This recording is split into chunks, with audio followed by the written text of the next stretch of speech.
Uh-huh. This is a funny one, man. You ready? Oh God, this is I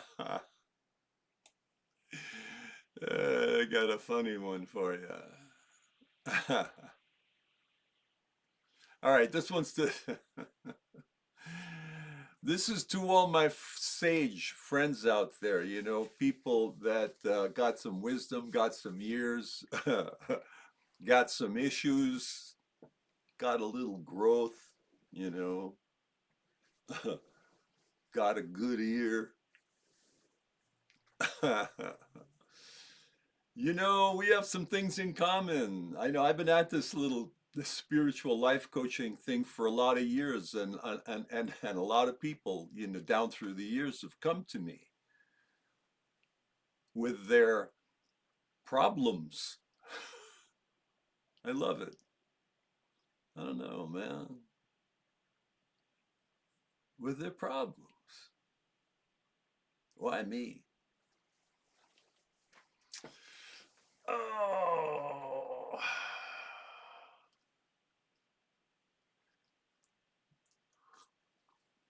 But I want to talk about something that I've learned, you know, and a lot of sages out there, you spiritual guides and teachers and professors. I spent a bunch of years in Berkeley, people's homes. I can tell you, I've heard, I've been in 10,000 homes, and in very intimate places. My business in Thailand Marble, as a design builder, I mean, brought me right into people, the inner sanctuary of their homes, and they would often open up. I mean, I've heard a lot of stories, from people down through the years, both in the ministry side of it, in the prisons and also in the public life. And people will explain that they have a problem and there's a need, but words alone are the issue. I've seen this for a number of years. Most people talk around the problems. They describe the weather of their life, but not the terrain. They offer commentary, but not contract or contact, you know, very quick to disconnect as soon as this little dimension, if I start, you see, because a sage knows that the words can be a shield. And talking about a problem keeps it at arm's length. It protects the ego, from exposure, from responsibility, and from transformation. People don't want to change,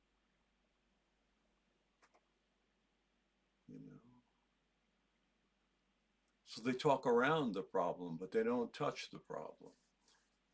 So I say, don't just tell me the story. Bring me the thing itself. All right?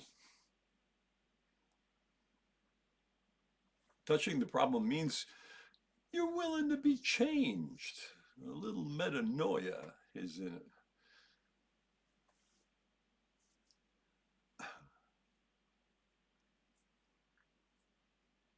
What's the term? In order. That sounded too close. Yeah, I like that. A little metanoia is in order. I don't know, kind of a. So it means that you're willing to feel the discomfort, right? Come on. You're willing to see your own part in it. These are the things we talked about at Folsom. You're willing to let the truth rearrange you. Many of my brothers there,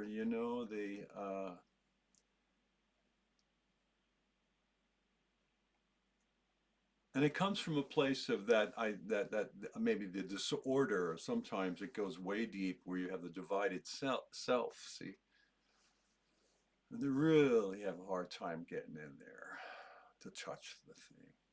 It's very hard. I have a lot of respect for them. There's a disorder, I don't want to put a name on it, but it's something people that's been common. It's the N word, you know. It's a tough one, boy. God, that they live in. So, the sage, you know, you have to understand this, my wise brothers and sisters. You know, you can't work with somebody who is still performing their suffering.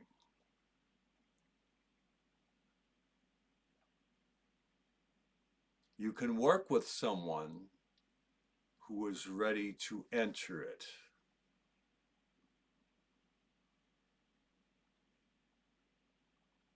Okay.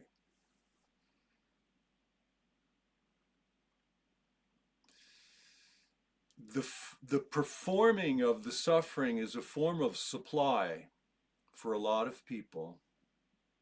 The more they perform it, it's kind of a self fulfilling prophecy, isn't it? That's what we call the merry-go-round. I love merry-go-rounds. I mean, man, I love those little ponies that are going up and down. Don't you? Doesn't everybody? Doesn't every kid? I don't care how old you are, as long as you can walk, man. Boy, if you can get a walker up on that thing when it's going around. The merry-go-round. And we have a lot of friends that come to us that just love being on the merry-go-round. See? So, this is what we do. When someone shows the problem, you see, the problem reveals the terrain. Get off the merry-go-round and let's get on terra firma. The real wound. Where did it happen? You know, the real fear, the real longing. And now the real avoidance. What's causing you to avoid? This is the moment when teaching becomes possible.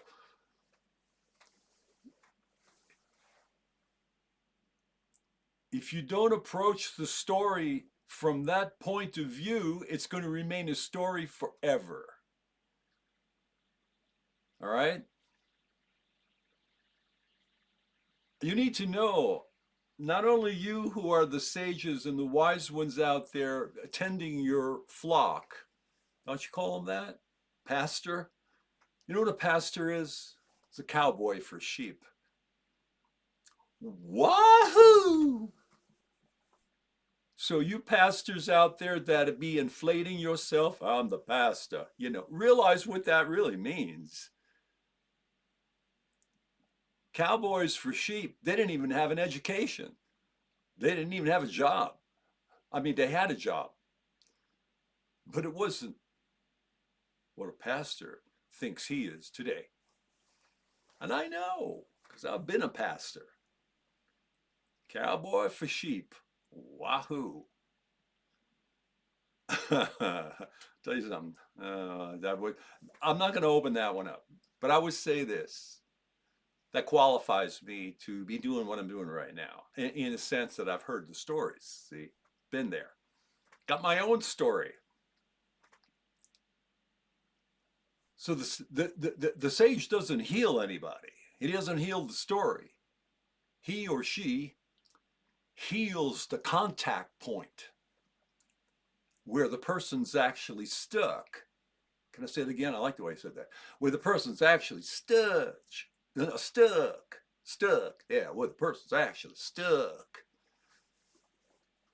There was a preacher one time, he used to say words like that. He'd lean on a word like stuck. And that's what I remembered. I didn't remember a lot of his teaching, you know, verbatim. But if he said stuck, you didn't forget that word that got planted on the phantasm of your mind. Yeah, stuck. Don't we use that term for people who keep telling this story over and over and over again? Don't we say that? You sages out there, you spiritual leaders, don't you say, hey, man, a person's stuck. So now, so we really demand kind of a presence, not a performance. You want to get around some of these issues. All right, this is what a contact point is. The contact point demands presence, not performance. To show a problem, you must be present to show a problem. See, to touch it, you must be sovereign, or at least moving in that direction. This is why the sage insists on presence reveals truth. Truth reveals agency, and agency reveals the path forward.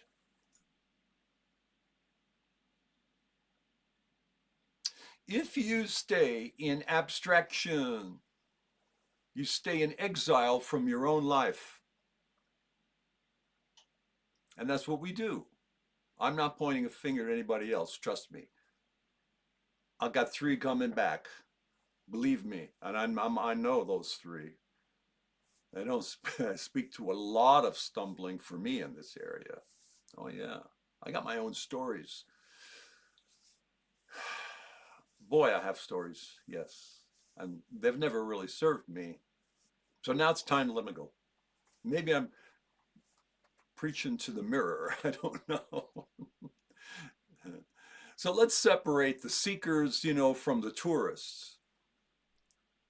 A sage knows that not everyone who seeks advice really wants transformation. Some want comfort, some want validation, some want to be seen for someone who is working on themselves. Oh, I'm working on myself. I'm doing the work, I'm doing the work. But the one who is willing to touch the problem, that person is ready. This instruction is a filter. It reveals who is serious. It honors the sage's time and energy. A true sage is not a therapist for endless storytelling. They're a steward of clarity. They can't waste their life on people who refuse to meet their own truth. Come on. So they say, with compassion and firmness, if you want my help, you bring me something real. You know? You want somebody to move your boxes? Well, call some friends. We'll help you move your boxes. You know? Want to move stuff in that outer life? Sure. Let's move the stuff from the outer life, into a new home?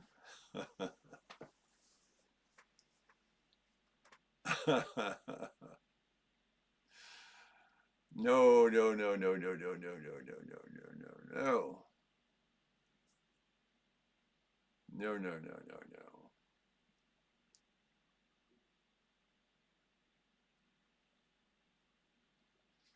No, we need to protect to some degree, and I don't like to use the word protect so much because it smacks of somewhat of a bit of being closed. It goes against my open close model. But it protects the dignity of both the teacher and the seeker. If you want help, bring me something that's real. Okay. So this is an invitation to sovereignty. Touching the problem is the first act of sovereignty. It says, I'm willing to see. I'm willing to feel. I'm willing to be reasonable. I'm willing to change. Hmm. I think Christ spoke about whose sins you shall forgive, they are forgiven them, he said, and whose sins you shall retain, they are retained.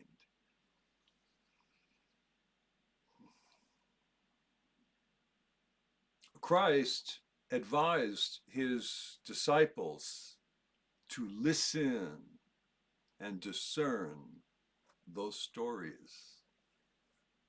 See? And so when you get, and you've got to feel, you got to listen not only with your ears, you've got to listen with your heart. So, and not because it keeps you in business. All right, who's next? All right, 3:30, bring in the next person. Oh, okay, 4:30. Sorry, I wish I gave you more time. That's BS, man. And you know it. Because you know what the real motive is underneath that, don't you? Yes. Well, I do. Now, this is the moment when the seeker stops being a victim of circumstances and becomes an author of their own life. That's what we're about, man. That's what we do. That's the business we're in. Those who can say they're spiritual life coaches, and whatever label you stick on that thing. The moment when the seeker stops being a victim of circumstances and becomes the author of their own life, wow, that's how you know you've done your job. You may not know it in this life, but you certainly will in the next.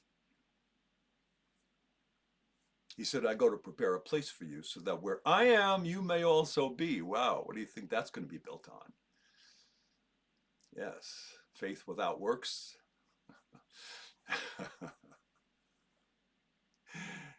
Yeah, is dead. But the works we're talking about, man, it's not the kind of works that come from the sweat of the brow. It's the working of the Holy Spirit through a willing life. So, where are we going with this?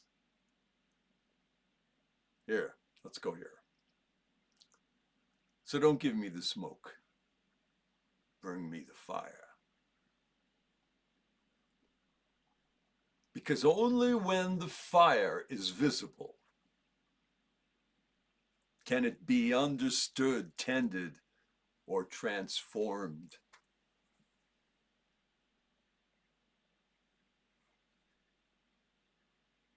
And I have long used this example of we're all a bunch of vegetables. You see, we're thrown into a pot.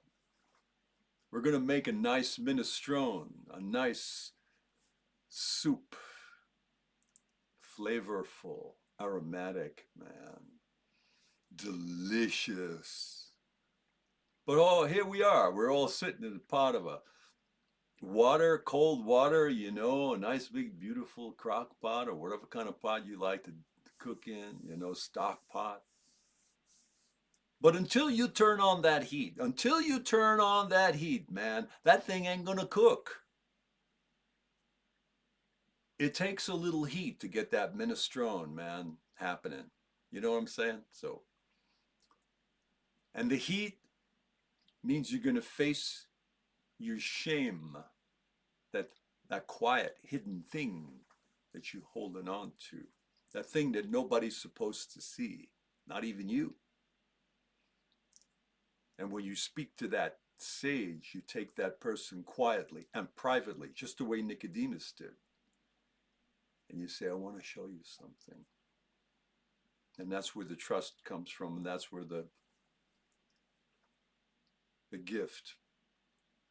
I want to show you something I can't show anybody. And we all have that, see. And it's that blessed person who operates from a place of respect and kindness and mutuality and clarity and dignity and presence and sovereignty that you can trust with your soul, with your life. This is what Paul was talking about. This is what John was talking about. This is what Peter was talking about. This is what Jesus was talking about. Blessed be he.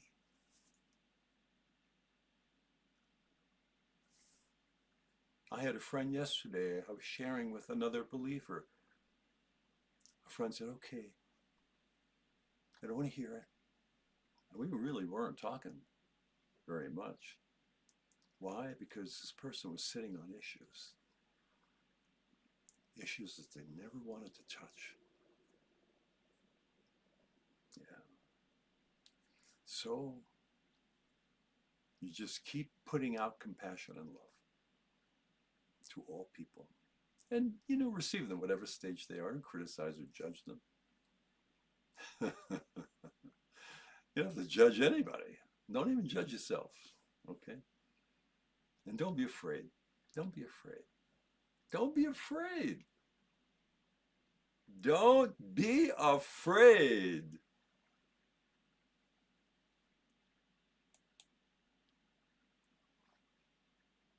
Why? How? It's a no-brainer. Stay in peace.